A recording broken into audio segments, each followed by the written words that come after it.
Hello! We're back with Bob Milligan, who will tell us why great communication starts with listening. Thank you, Karen. In fact, we are going to talk about listening today. And what I would like each of you viewing this podcast to do is think of a recent time when someone, it can be an employee, a colleague, a family member, a friend, was not listening when you had something really important to say to them. Get that firmly implanted in your mind. Now what I want you to do is think about how you felt during that incident.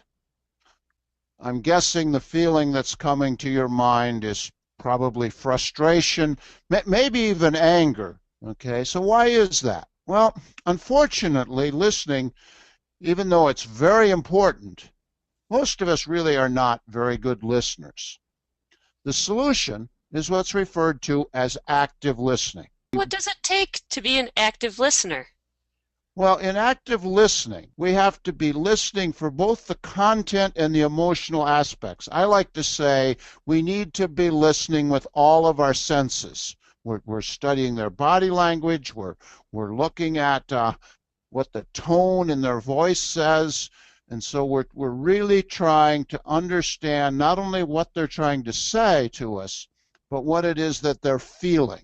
Now, what I'd like us to do is I'd like us to think about listening in the following way. Obviously, listening is a continuum, all the way from not listening at all to really good listening. But I want us to think about that in four parts or four parts of that continuum. The first one's like the person that you had in your mind a minute or so ago, where you're paying little or no attention. The second one is that you're listening, but you're also doing something else. You're thinking about something else. You're looking somewhere else. If you're on the phone, you're also on your computer. Whatever the case may be, you're multitasking. So you're really not totally listening. You're not having that active listening. The third category is what we normally think of as good listening.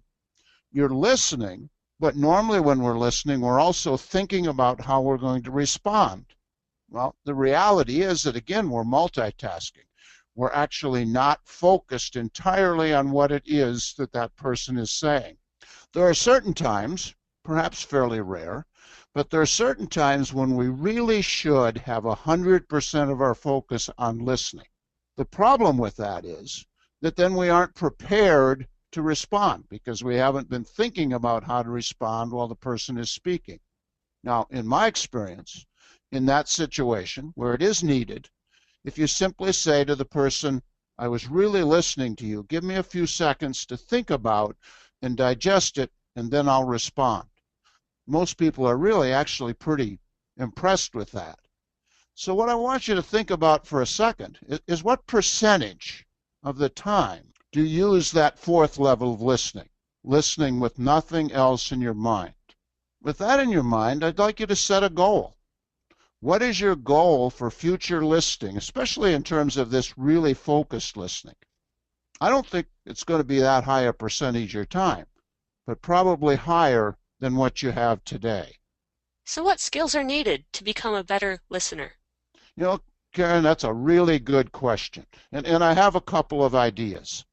The first one that I really like, and I try to practice it myself, is to just get in the habit of pausing 1 to 2 seconds before you reply.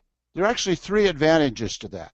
It shows you're listening, because if you respond right away, okay, the person's thinking, boy, they weren't listening.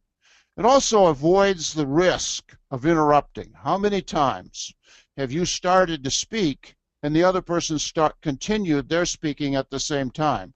They just paused to think or to take a breath. That's actually pretty embarrassing. And the real advantage of course, is that we hear the other person better. The second thing, and this maybe you could say this isn't listening, it's a part of really good communication, that's ask questions. I especially like that last question. Tell me more. Because often when the person is speaking to you, they're a little reticent, they're a little passive, they're not giving you all that's in their mind or all that's on their mind. Tell me more really empowers them to continue speaking. I use this a lot. especially with conversations that are pretty strong, pretty intense, pretty emotional. So I really do think that these are a couple of skills that if you practice them, and they will take practice, you can become a better listener. Thank you, Bob. For more information on working with others, view other webinars at www.progressivedairy.com or read some of Bob's articles in Progressive Dairyman.